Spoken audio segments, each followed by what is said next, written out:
Welcome back. Time now for our news review right here on the AM show. And I'm telling you about the most epic deals of the year being here. Get the best prices on premium brands like, you know what, Samsung, LG, TCL, HP, Lenovo, Dell, Midea, Nasco, Tecno, Infinix, itel, and many more.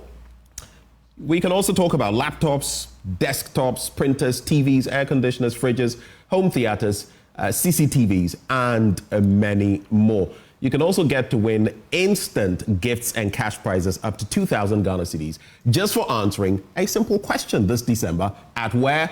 CompuGhana. Yeah, they brought Christmas home.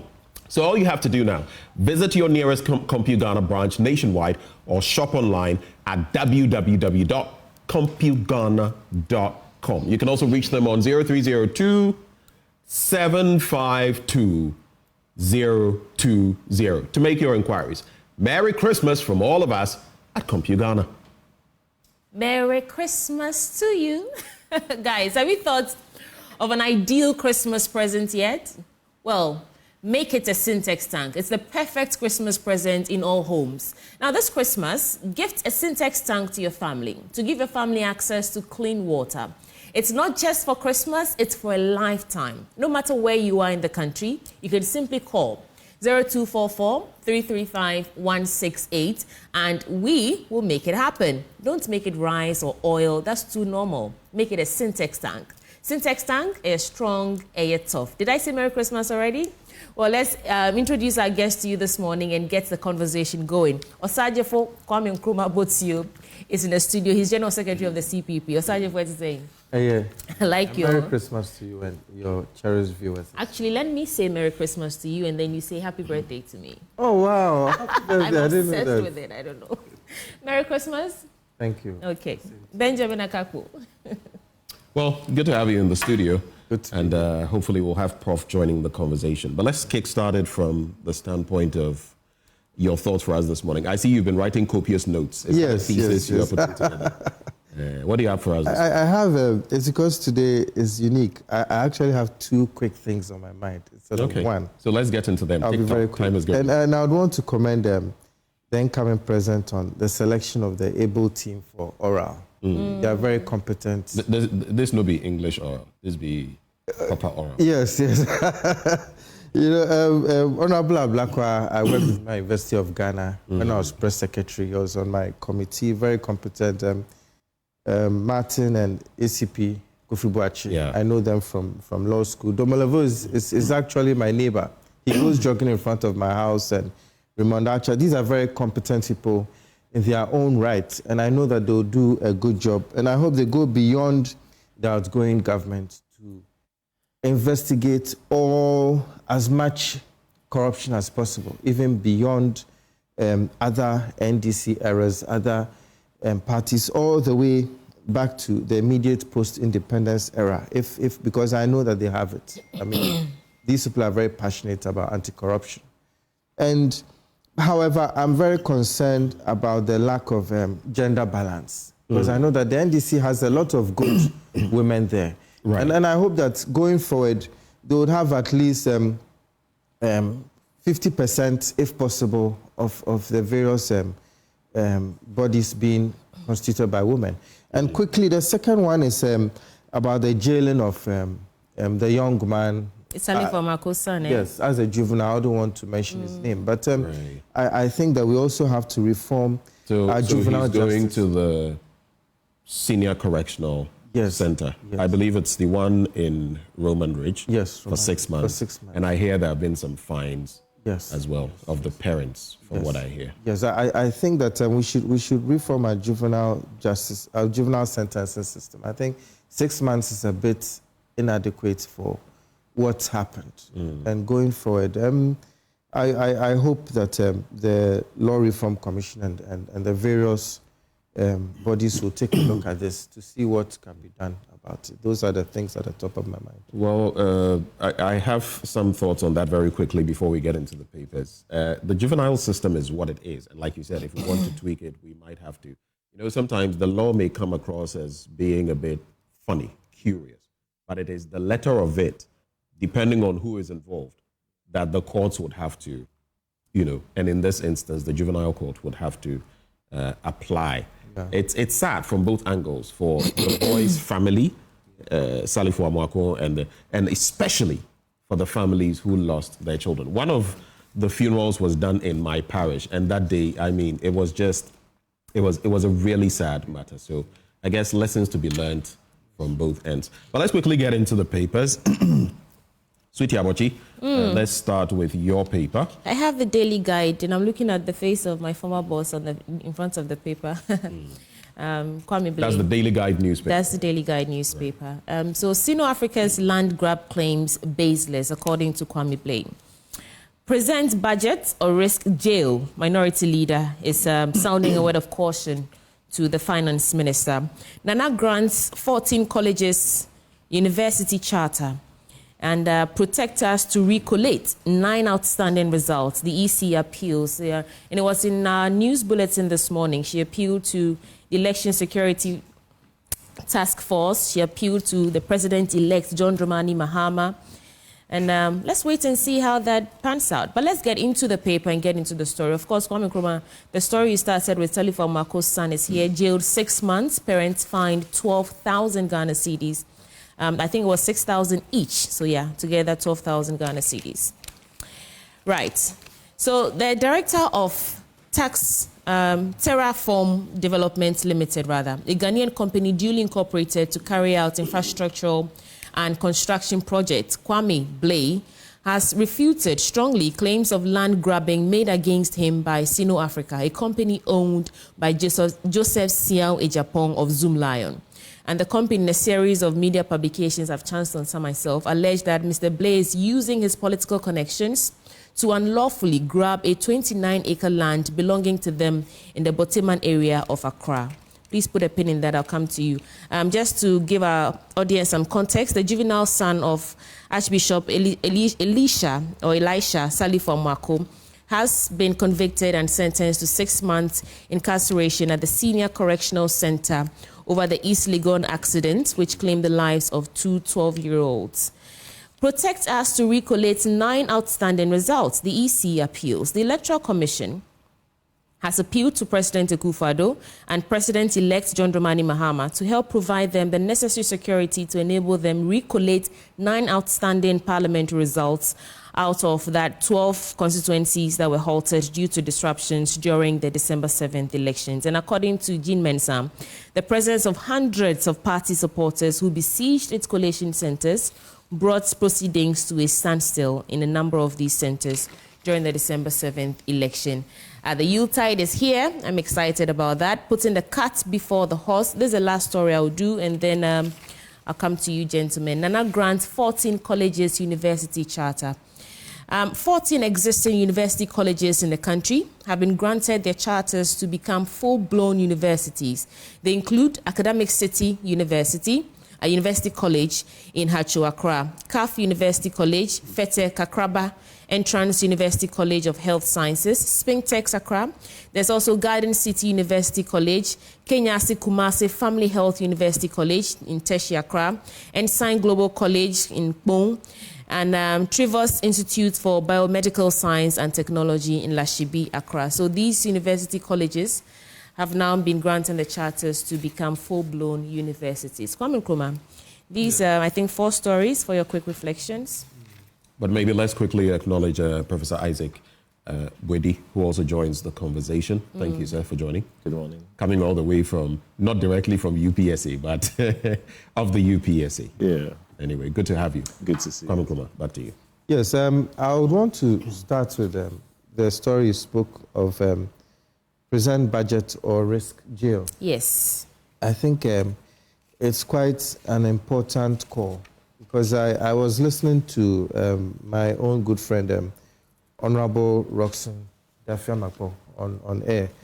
And it looks like it is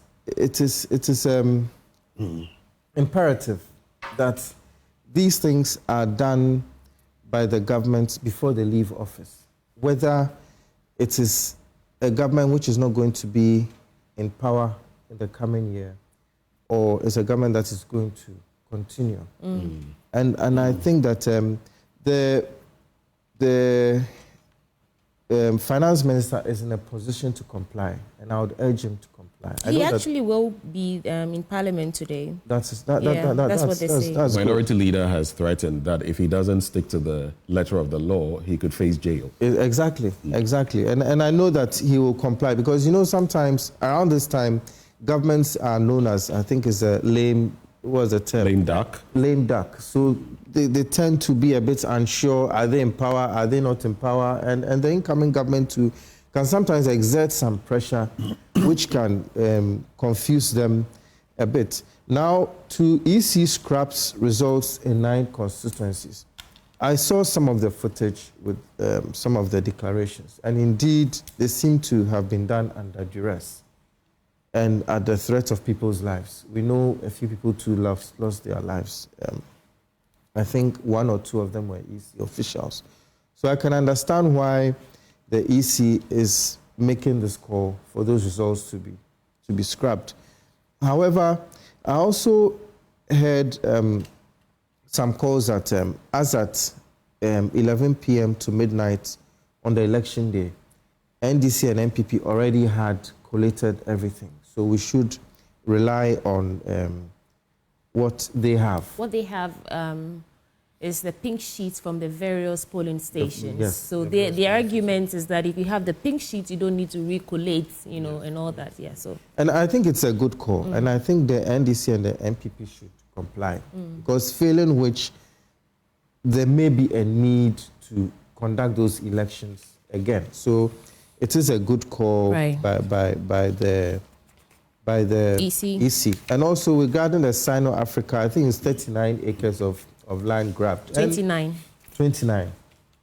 I think it should also be investigated. I'm not preempting. Yeah, I'm not preempting anything, but we all know that the history of this country, especially with people in government and people related to them, we always have situations where people try to use the government machinery in order to unjustly claim some properties for themselves. So it's a good call and it should be investigated. Okay.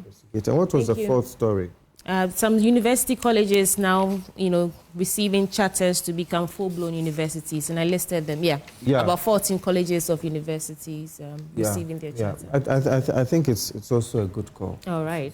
And there are some great ones in there, including Academic City University College, which is now becoming Academic City University. Someone I actually know, Professor Mark Bagonluri, is doing a fantastic job there.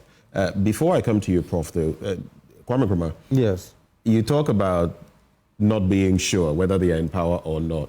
The current administration has stated, especially when it comes to tax waivers and stuff, that they are still in power. Exactly. Exactly. There's no illusion. Exactly. By the Constitution, it is clear. We are in power. Yes. There's no such thing as are we in power? Yes. Are we not? Because you don't want to create a vacuum in the system. Exactly. You know what that could lead to? Yes. Chaos. Exactly. So there's no dispute about who is in power. It's a good point. It's a good point you've made. Point in time. Prof, good morning. Welcome aboard. When there's a shift in power, this is what happens. I don't know who is in power, but I'm sure they are in power. Good morning to you again. They know, pa. Everybody knows. We'll be in the level. Any quick thoughts for us before you get into some of the stories? With respect to the story. I mean, if you had any, thoughts you wanted to share before you get into the. Well, I think not that as I'm aware of, but we can't go into the stories. Yeah, let's do that. Let's get into the stories. Well, I think the one we presented, present 2025 mini budget. Yes. Or risks a J-time. Yeah, minority leader sounding a word of caution to the finance minister because he'd already missed some appearances already. So they were saying that if he doesn't come before Parliament to present that budget, he risks facing some guilt. I believe yesterday was the third time that he had not showed up.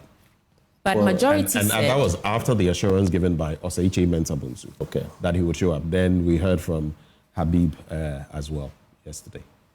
Well, I think a call in that direction is fine, but the word looks too strong. Risks a jail term. That's why I'm a bit worried. Two, I think when we refer to budgets, sometimes we have to be careful the way we use budget because they are all estimates. They are called estimates. If those estimates are not approved, you can't say it's a budget. Budget is only when the estimates are approved. Yeah. We say it's a budget. So we can look at that issue well. Okay. I don't know the reason why the finance minister for 4 consecutive times have not appeared. Maybe we should 3 times. We should probe into that and find out, because no government can operate without a budget. But Prof, they have said that the budget is there, it's ready. So I don't know why it's not presented. And that is why Dr. Kasilato Forson is saying, you know that you risk jail time. I mean, Dr. Kasilato Forson himself has had his day in court. So he knows the consequences of some actions if they are wrong. And of course, he came out whistle clean. But the point being that there are stipulations per the law. Like, you remember when, and I found it so reckless, when the Nsawame Dwajiri MP was saying, hold the transitional process until, these cases are sorted. Do you remember in his constituency and all of that? Yeah. That was reckless coming from a lawmaker, but even more reckless because if anybody, and of course the president would never do that, being a lawyer himself, if anybody tries to stall the process of transition because they feel like it, that actually is in direct contravention to the law. You can't, there are some things that no matter how you feel, you can't do it. Trump couldn't refuse after Mike Pence had put pen to paper to hand over power. But what he could do was, for the first time in a long while, refuse to be at the inauguration of Joe Biden. That he could do, but he couldn't refuse to let the process of transition take place. There's a difference. So in this instance, look at the consequences of what this would be. Public sector workers, investors, first 3 months of the year. It doesn't lie in anybody's bosom to decide, I feel like it, I don't feel like it. Yes, there may be parliamentary tit for tat, and I'll talk about it in my blunt thoughts, but you have no leeway.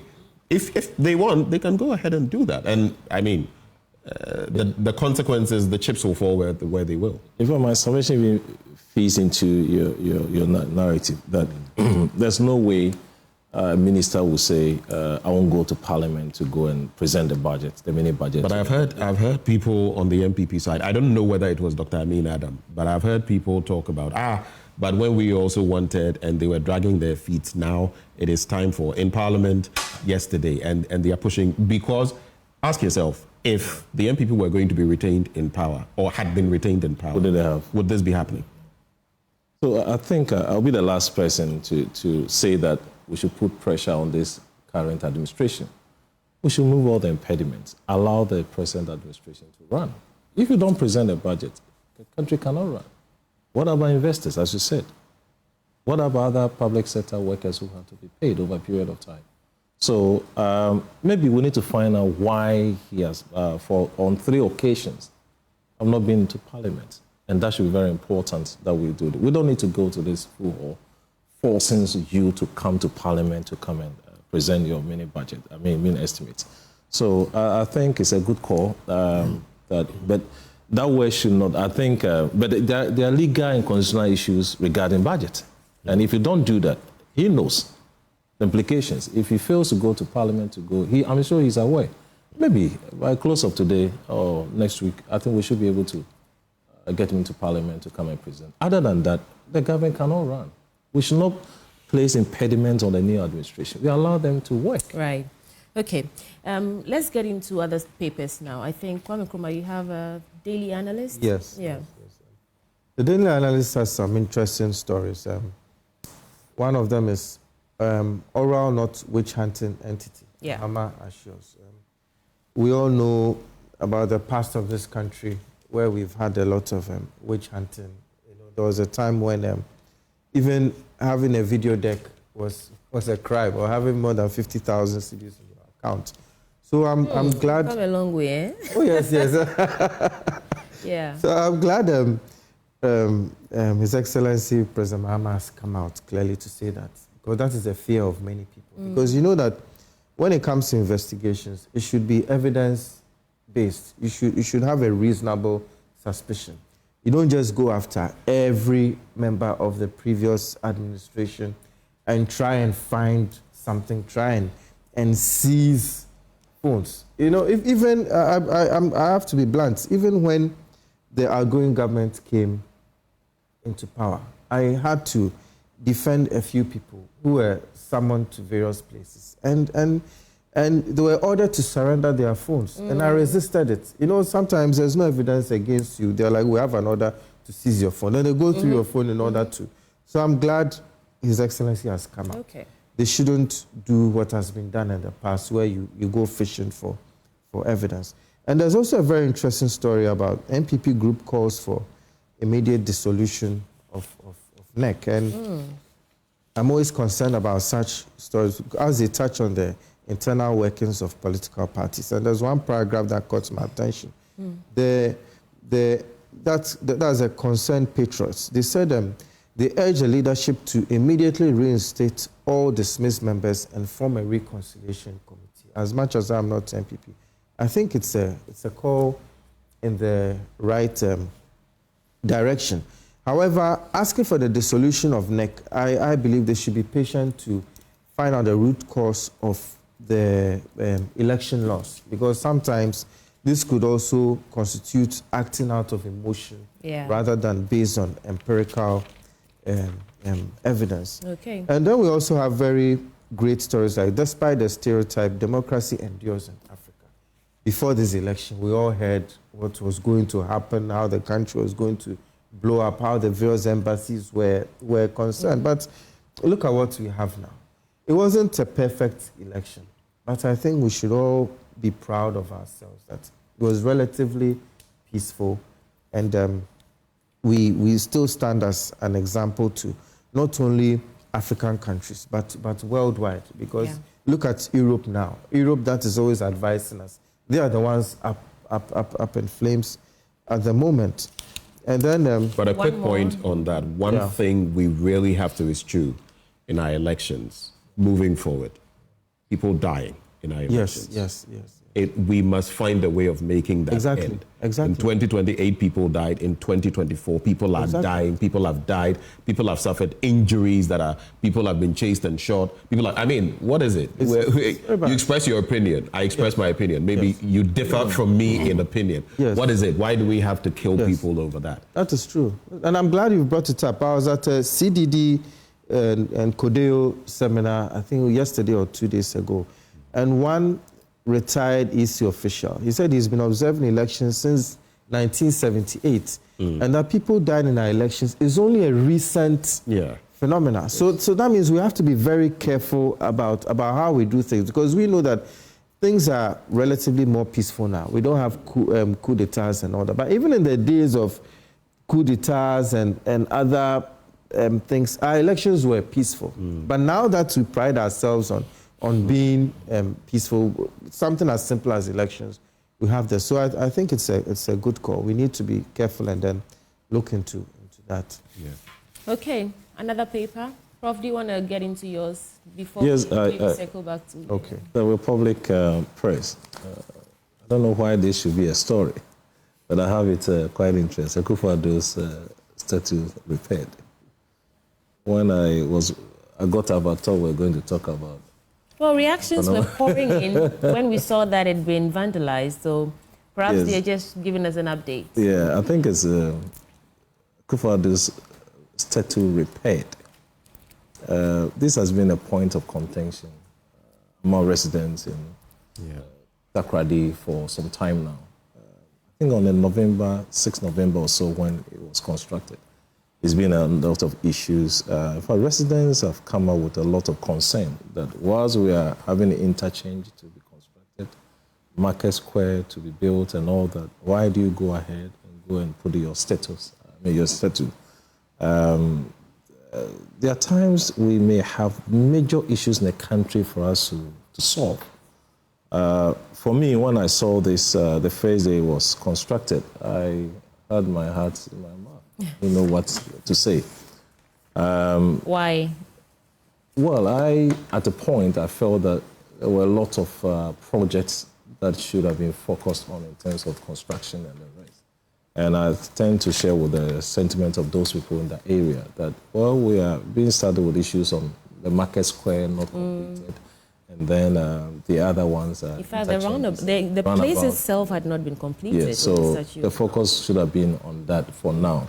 And I'm sure that was the reason why a lot of people were not happy with what happened. But again, why do we even go and destroy this? Even if there was a mistake, everyone will have his own opinion. Now we have to invest huge sums of money to repair this. Huge sums of money? I don't know how much the cost, but then once it's repaired, of course, it will attract some capital outlay. We have to use money to do that. Okay. And I would have argued that it's insignificant because it was just, I think, the back leg or so. Even in one city. I get your point. And there are lots of things that after the election, we've seen a lot of buildings that have been set ablaze and all that. Right. It's time for us to stop some of this. You may not agree with this, but then you don't need to spend so much money trying to repair this again. That's my quick one. Vandalizing the statue, completely wrong. You don't know. I always say that you must be able to, it's like that person who said, I may disagree with you, but I'll do everything possible to defend your right to be able to say what you think, right? Yeah. Though I disagree vehemently with you. I disagree with such projects, and I'll explain why. But the fact that you disagree with the fact that the president, maybe you don't like how he's run the country and all of that, so why do I have to see him every time I use this roundabout? It's not your problem. It's not your right to go and take it down. There are processes. In fact, if you remember when Gandhi, his statue was set up at the University of Ghana, and people said, no, there are these traces of racism and all of that from back when. There were processes to be followed before that statue would be taken down. You can't go and say, because I disagree, I'm vandalizing the statue. You could get arrested. That's wrong. So don't correct what you think is a wrong with another wrong. However, I recall former President Rawlings, may his soul rest in peace. He was vehement. Do you remember? There were even attempts by this administration to name certain schools, universities after him. He said, no, I don't want it. I don't know, but I think there's this narcissism and self-glorification in our politicians. From, and I'm sorry to say this, because I respect him a lot, from former President Kufuor with his gold chain and everything, to these statues. You know what?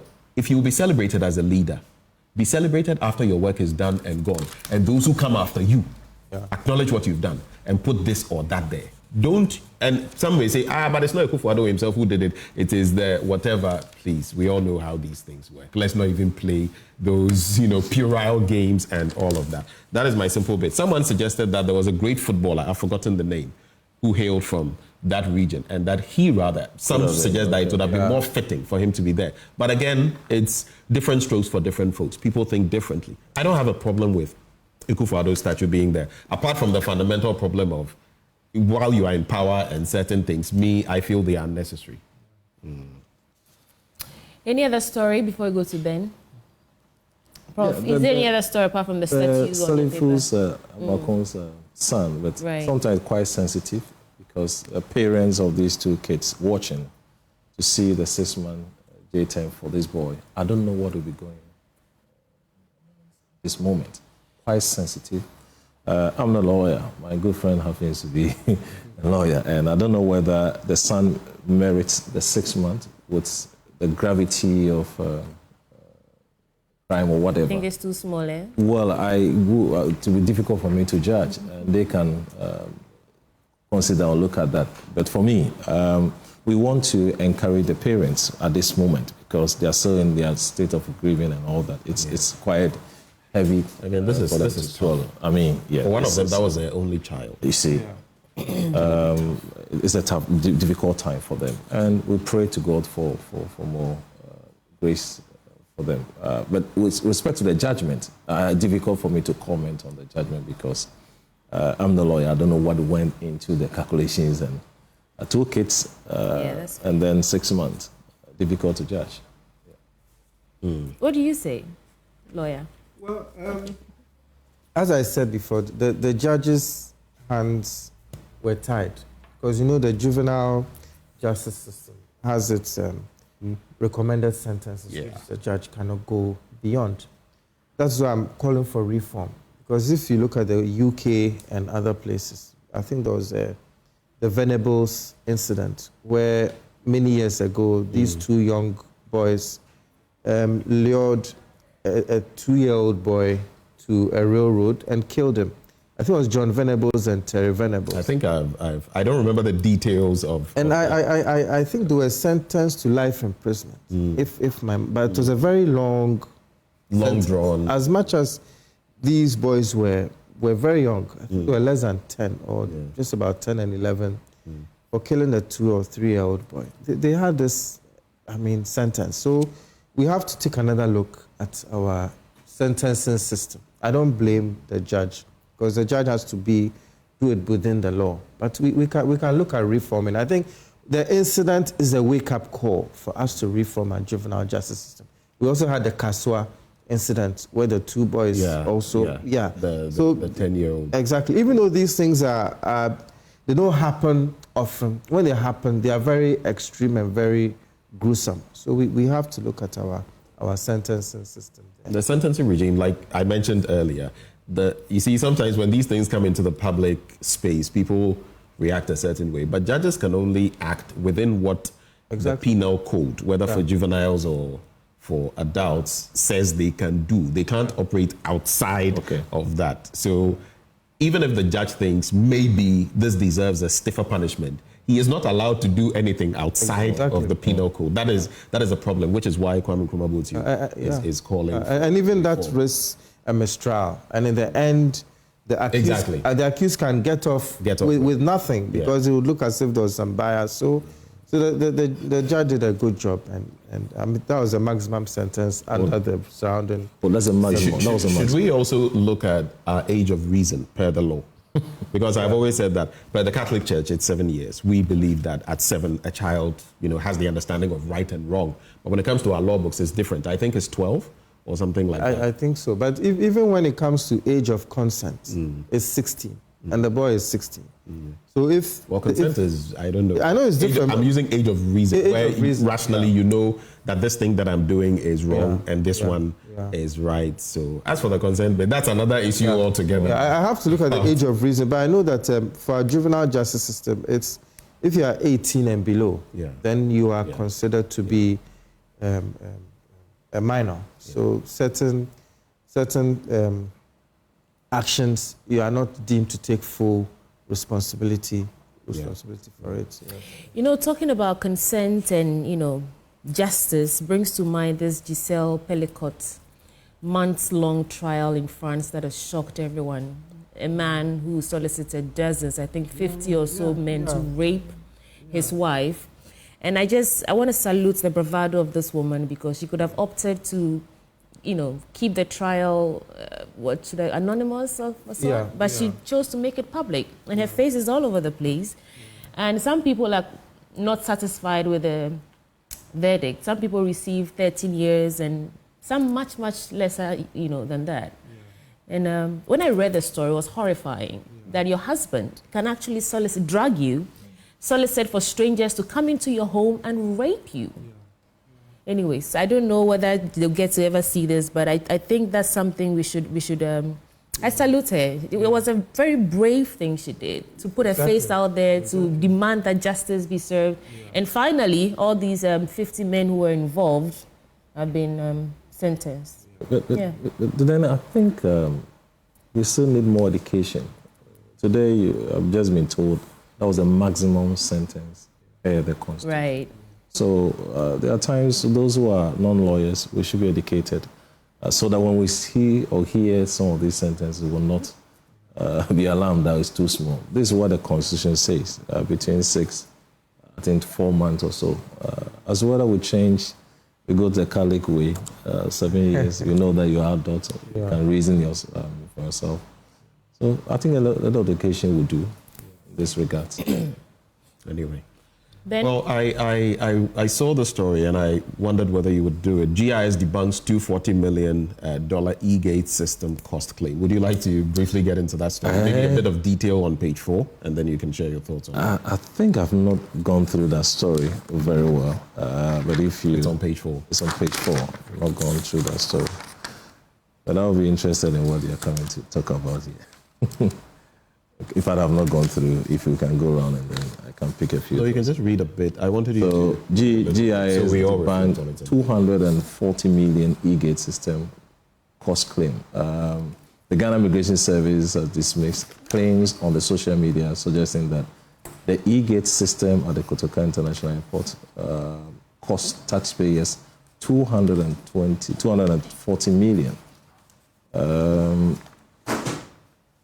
I think as of now, it's an allegation, and they've come out with, they don't accept the claim. That I've not looked at the entire issues very well, but as it stands now, I'm sure it's something that Ghana Immigration Service have come out to dismiss that claim.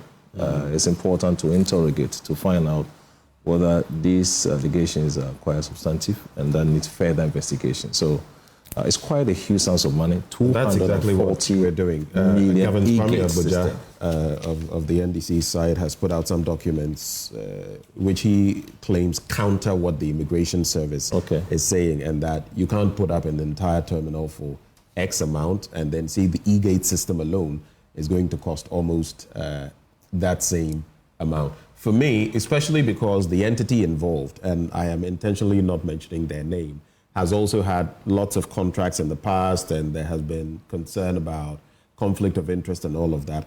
I think it should be halted, and we should get into the nitty-gritty of it, so that if there are thoughts that someone in this current administration is setting up, or a group of people so that they'll benefit in future, you can clear the air. I think transparency is important. But it includes certain items here. Yeah, they are talking about servicing and a period of over 10 years and all that. Or is that not what you're talking about? Yeah. Mm-hmm. So we should interrogate this further. Definitely, we should. Yeah. We should just ensure we are getting value for money. Let me go to the Daily Graphic. Is there something else you want to do? Or no, for now. All right. Daily Graphic newspaper, dedicate fund to pre-tertiary education. NAT cries out to the next government. There's also easy to recollate parliamentary results of 9 constituencies. The National Democratic Congress has dug its heels in on this matter. Africa needs people-centered leaders, former World Bank Vice President.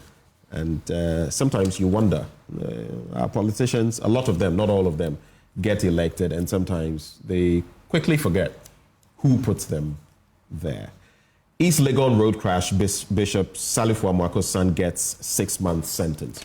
On the back page, cholera causes havoc in Western region, 16 casualties recorded. Yesterday we had Jennifer Boahin joining us in the studio to enlighten us. And I believe even we can aid the Ghana Health Service with that animation and maybe play it on our network from time to time, because a lot of people are falling to cholera. Do remember though, just quickly, if you wash your hands well, wash your hands often, wash them under running water with soap. If you're eating, eat food that is hot. Mind you, if you've got cholera, you can actually transmit the bacteria. So don't now engage in trying to cook and all that. You could easily pass it on, and then other people get infected. And if you start seeing the signs, the symptoms, don't wait and say, oh, I'm going to buy Imodium or Collodium to try and stem the tide. You could die. I've heard the story of someone who was, waiting, playing the waiting game. Before they realized, he was found in his room. He had puked all over himself. He was gone, dead. So don't take it for granted. Don't think you are strong, because it's letting you lose fluids orally, from your rear and all that. You are losing fluids rapidly. You are rapidly losing weight. You could die. So don't take it for granted.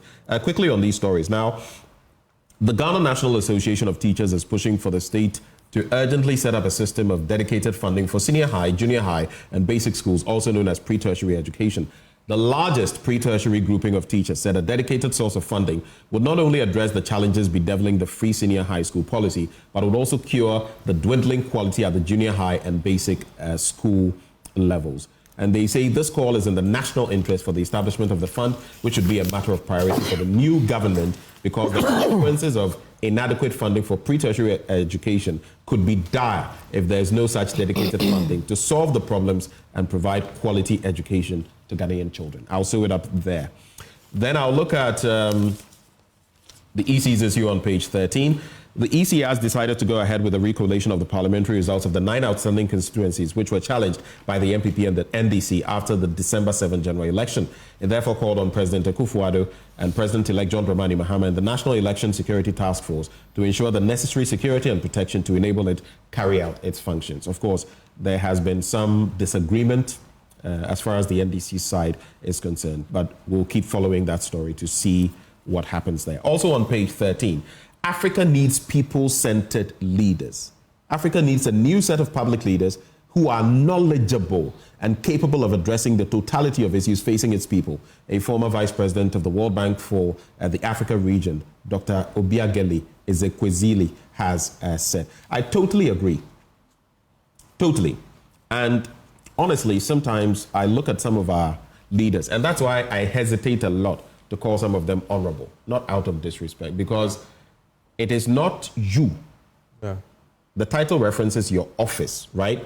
But your actions will also warrant. So, I mean, right from the DC, they want to be called honorable. But what is honorable about you if you're doing galamsey? Exactly. What is honorable about you if you're stealing state resources? Exactly. What is honorable about you if you're not doing the right thing at work? You're not putting the people first. It's self-aggrandizement, self-service. What is honorable about you? Yeah. So I totally agree here. And a lot of them, a number of them, it's either they know and they don't apply, or they don't know. So they are not knowledgeable, because the person talks about being knowledgeable here. I don't know, but me sometimes when I look at some of them, I listen to their rhetoric, you sometimes, this is an Ivy League trained person. Why is the person sounding like this?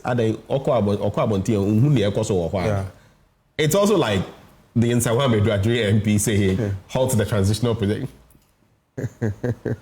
But anyway, on the international front, Turkey refutes U.S. claims of ceasefire with Syrian Kurdish, and women breaking the glass ceiling. This is a good one. Major General Anita Asma, that recent appointment to the UN command. Oh, wow. Great. Yes, yes. You know, She's done us really proud. She's a lawyer as well. Oh, she is? She's my mate, yeah. Right.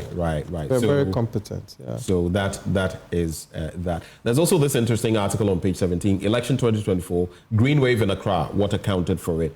Those who speak to the issue, Sylvester Mensah, you know him, formerly of the NHIA, Richter Ni Amafi, Vice Chairman, National Fisheries Association, Divine Agohom, Greater Accra Regional Chairman of the MPP, Kwesi Poku Bosompim, MPP Constituency Chairman for Tema West. They all share ideas. You can get the story from the Daily Graphic newspaper. Any thoughts, gentlemen? Prof? Yeah, the first one from the graphic, the front page on the government should dedicate, I think, dedicate fund to tertiary education. In fact, per my field, anytime you want to have a good advocacy for educator-related matters, I will support. And that's what NAT is crying out for. I think there will be a lot of demands on this government. That's another call. So the government should expect more coming from, for the sake of the national interest. In Ghana, I'm sure we only have about 4-5 sources of funding as far as education, the sector is concerned. Yeah. One from the GOG, which is about 67.7%, and one from, I think, Get Fund, which is about 10 point something. And then from IGF, which is about 11.2. And from the last one with the donor, it's about 4%. And from the ABF. The tax component also is the Get Fund. There's also the Get Fund portion. That is about 10 point something. And then from the ABFA, from the oil, after it's about, I think, 6.7. If a body is calling for a dedicated fund, they are calling for strategic investment into this area. In fact, if you don't develop the pre-tertiary education, the structure will not work. The tertiary one will not work. So if you want to build a strong and solid workforce, it starts from the pre-tertiary education.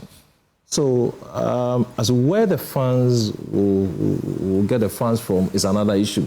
But for me, they are calling for a dedicated fund that will help promote the pre-tertiary, because it's key in our national development. We don't wait. You agree with them? Yeah, I agree with them. We don't wait for us to start from the top. Right.